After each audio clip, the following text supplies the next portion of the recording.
to the Australian Dispute Centre. This is our podcast series. I'm Deborah Lockhart, CEO of the Centre, and I'm here with Mike Butler, who first came to us, now several years ago, as a recipient of our Aboriginal and Torres Strait Islander Scholarship Program. We're here talking today about cultural competence. So Mike, let's start with, tell us a little bit more about you. Thank you, Deb. I'm just going to start things off with a Gadigal word. That's Nangarang. Nangarang means we sit, we listen, and we learn together. Nangarang. Nangarang. And I think that amounts to our acknowledgement of the lands that we're doing this on today, which is the Gadigal people. And we acknowledge that this is happening on their lands, and we're going to Nangarang as well as we can today. I'm an Aboriginal Irish Queenslander. My Aboriginal background's on my mum's side, as best as we can guess, central Queensland. My father's from Ireland, and I've always grown up in a culturally mixed, certainly family. And I've been an engineer. I worked as a journalist for 20 years, worked as an investigator for a few years after that, and just most recently finished a law degree at the University of Sydney. Part of the process of that is learning to be a mediator through yourselves. Because certainly from an Indigenous perspective, mediation and those forms of dispute resolution have served Aboriginal people and Torres Strait Islander people, and also a hell of a lot more, far better than what we call the rule of law. Well, it's creating an opportunity for greater access to justice in that mediation in itself, of course, is a self-determinative process, so people are able to make their own decisions and reach conclusions and an outcome that best meets their needs and something that they can live with. Tell me more about deep listening. Deep listening is a form of listening that picks up on not hearing just the words, but the tones, body language that's being exercised. It's getting information off people, but it's getting the right information and understanding exactly what that person means when they're talking and what they're trying to communicate. Because Aboriginal culture it's an oral tradition, these sorts of skills are really still highly valued in Aboriginal society. Almost all Indigenous societies where oral traditions are strong, they are still practiced at a far higher rate than in normal society, and in particular with women.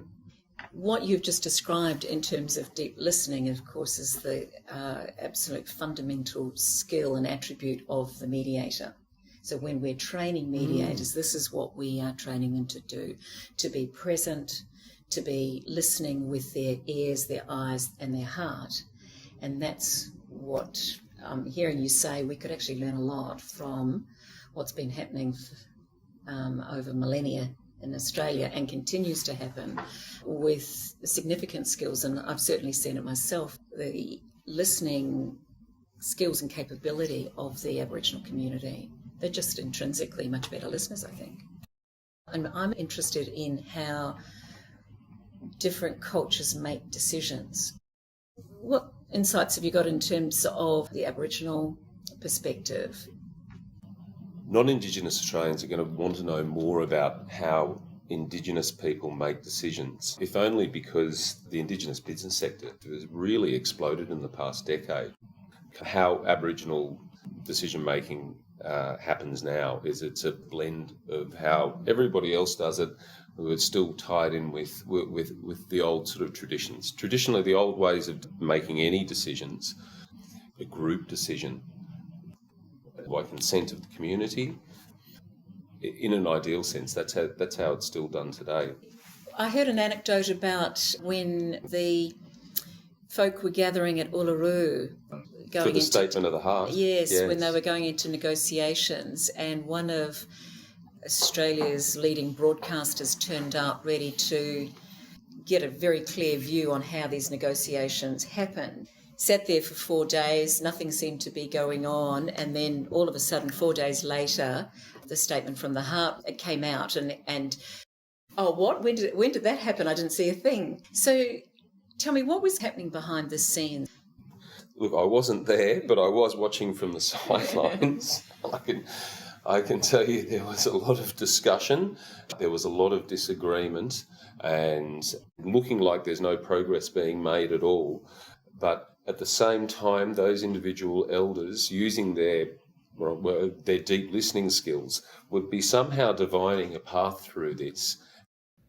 I can't tell you much more than what I have about what was happening in the room, but if you want to understand the Aboriginal and Torres Strait Islander decision-making process and way of dealing with conflict,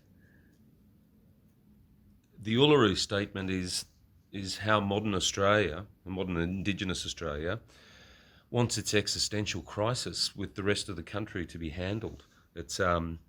It's Clause 8 mandates that Aboriginal and Torres Strait Islander people want Makarrata. Now, what's Makarrata?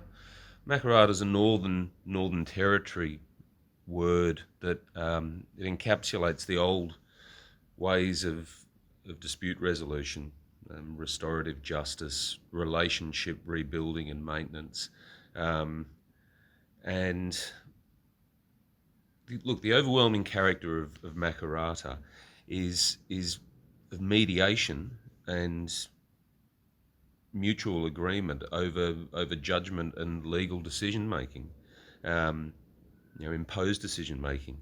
The principles and the processes of Makarrata are surprisingly like mediation and facilitated negotiation. Stuff like voluntary parties, interest-based frameworks, facilitated negotiations, this sort of stuff. Now, look, this isn't a go at the modern Australian legal system, but its concepts and track record has been around for hundreds of years. The Makarrata ways are thousands, probably even tens of thousands of years of successfully guiding life on this continent. And look, I guess what this all adds to is that Australia and the rest of the world has something to learn off our old Makarrata ways, the old traditional ways. So look, certainly for dispute resolution experts or anyone wanting to deal with the Indigenous commercial sector, I'd be recommending understanding Makarrata as your guiding path to building your own successful relationships in this area. Commercially, what does this mean? Let me give you an example, which is Darebin Land Council. Darebin Land Council happens to be the largest private landholder of developable land in the Sydney Basin. So it's a huge financial and commercial interest. What they've been putting together is a governance and dispute resolution process on how they will deal with outside parties from an Indigenous sort of viewpoint or so process. I think they call it principles of engagement. Principles of engagement, yeah. Where if you want to do business with them, you need to be signing up to these principles of engagement, which are very much based around interest-based negotiation principles. Absolutely. So open disclosure, full and open disclosure. And it's, from what we understand from Darebin, that's been very successful. In dispute resolution, and particularly in mediation, the role of the mediator is very much about helping balance any power differentials that may be there, including negotiation, the negotiation skills and ability. And it is something that the mediator particularly needs to be alert to, isn't it? Helping, my view is the better negotiator you are, the better mediator you're going to be. Because part of the role of the mediator is helping the parties prepare for the negotiation. And that in itself, in helping the parties, if there is a differential in terms of their experience as negotiators, experience in negotiating with somebody from a cross-cultural, from a different cultural background, that's where this cultural competence of the mediator is just so important, so that they can help address that. Yes, yeah. And look, as I understand it, the way Deribin's done it is they've started this facilitated process even before there is a dispute. And it's quite brilliant in the way it's seeing the mediation and mediator's role, not from a dispute resolution viewpoint, but from a negotiation viewpoint. So as I understand it, when, for instance, if you're Darebin Land Council and I'm a big property developer who wants to build 1,000 apartments on vacant land that you own, right from the word go, it's understood that negotiations will be done with a facilitator, so with the requirements, the prerequisites of what mediations are, which is basically the people who are entering into these negotiations actually have the capacity to make a decision, which is, from an Aboriginal perspective, is something that has been denied constantly. Darebin won't. If people come to their door, let's say, for instance, a government department, typically what happens with government departments is they'll send somebody out who really doesn't have the authority to make any decisions, because that's the minister, on the premise of we're doing some negotiations and we're working together. But really you're not doing that at all. All they're doing is getting information off you and really just imposing their will on you and telling you about it over a cup of tea and a couple of sandwiches. The way Darebin do it is they refuse to go to those sorts of meetings, and they'll only talk to the minister's department because they're the ones who make the decision. And I find that really empowering, it's a principle that any business could be applying. Oh, totally. I'll only be negotiating with you if you can actually, if you've actually got the agency yourself to come to an agreement. But also very savvy in terms of using those facilitators in those negotiations. So we're talking about dispute resolution, but of course those skills of the mediator are really the skills of the facilitator. And embedding those principles early on, and as you're creating the contract and the agreement, and using somebody to help facilitate that is just really smart business. Yeah, absolutely. Look, I mean, you've got a bias. But but that's okay. We've all got to have biases. That's what the topic of this conversation is about, really. Well, I mean, having done, and slightly biased as well, and having done your mediation training, Michael Butler. But from your perspective, I mean, having done the training, which was now a few years ago, and while you were finishing off your Masters in Law, I mean, you've got your engineering background, you've got a journalism background, you come with a lot of transferable skills in this space. So what is mediation skills? What have mediation skills brought to your world and your interactions? Oh, look, if it's taught me how to listen and how to provide a framework to communicate with people in order for them to be fully involved in what's trying to be achieved. It's something that I think we should all take check of how our interactions but how what you say influences how a conversation will be going. So it's about finding out what they really think. So on a personal basis, it's given me these skills that I've transferred just to my general daily life, much to my betterment.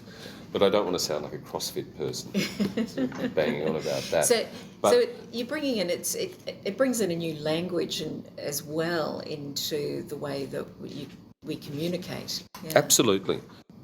Quite often you'll get different parties that don't really have an understanding of each other than the understanding that they do have of each other, which has come to the point where they've got to get you involved. One of the roles of the mediator is being aware of, and this comes into deep listening and active listening, and being able to provide a a safe place that they can articulate that for this person over here who, if they were just in a room by themselves, but would have Buckley's of understanding or what they were really trying to say. It's facilitating the understanding of parties so they can decide how they can move forward with a dispute. No, definitely. Creating a safe space, I think, is absolutely intrinsic to the mediation process. It is something that, from my discussions with you and other Aboriginal and Torres Strait Islander people, is that a lot of Aboriginal people are fearful of mediation. They don't understand it. They don't know what they're getting into. They expect that the mediator is there to make a decision, and then they're not experienced negotiators, as we've talked about. Well, first of all, I think the starting point is for mediators and facilitators to be alert to that there could well be an element of lack of knowledge and fear. Is there anything that we could be doing to help ameliorate that fear? Absolutely. It's about relationships, knowing Aboriginal people and knowing the parties is always very helpful. But one of the things that I notice, and Aboriginal people pick up on micro biases that the non-Aboriginal people have that just emanates from them. So one of the things I'd be suggesting is for mediators and professionals is to have I don't know how to put this nicely, but have a good look at yourself. What your culture is and how you tick. So it's a reflection exercise. But if you can understand how your upbringing and what your thoughts and what your unconscious biases are to Aboriginal people, to have an understanding of where you're coming from and what your basis is it's the anterior question to making Aboriginal people feel comfortable in those situations, because in my experience that is the deciding factor of whether mediations and interactions are successful, is whether the facilitator or the mediator has that self-awareness within them, and self-awareness, humility, personal understanding. That comes out in a almost psychic way. You can't have a badge saying, I've had a good look at myself and I understand where I'm coming from. It comes out in so many micro ways that Aboriginal people pick up on, and that would be my advice for any mediator, is to have a look at your own cultural biases for you to be able to read situations and to be more effective in picking up on what's going on to get the best outcomes for everyone, which is agreement. Because that's all we want, is we want to come to agreement. And coming in with an open mind and an open heart, really, isn't it? Yeah. I work in a healthcare setting doing cultural competence for Aboriginal and Torres Strait Islander cancer sufferers. And asking yourself, really basic stuff. Where was I born? What's your cultural background? What's something that's unique in your own personal cultural background? But taking a step back and just having a look at who is the person that I am, it's a really powerful thing to be able to have. For anybody who's got a different experience from you. Look, it unlocks the bottle of international negotiations. It unlocks the bottle of, let's call it diplomacy, of being able to interact with somebody else on an equal basis where you both have the freedom to make decisions, and being able to give you the nuanced understanding of yourself to be able to understand the other person, to something that you can both live with. Indeed, and I think that segues nicely into a wrap-up of our podcast today. It's been a great pleasure, and from self-reflective practice and being present as deep listeners and gathering in ideas and concepts and various ways that other people are actually undertaking this work, such as Deribin, being alert to the work of the Aboriginal elders in terms of the Uluru Statement from the Heart, which is essential really to these days to our understanding of the Indigenous work that is being done, and the breadth of, if you like, opportunity that there is for us to learn more, but also apply more because of the increasing activity and commercial activity that is happening in the sector. So thank you so much, and I look forward to the next discussion. No, thank you very much, Deb.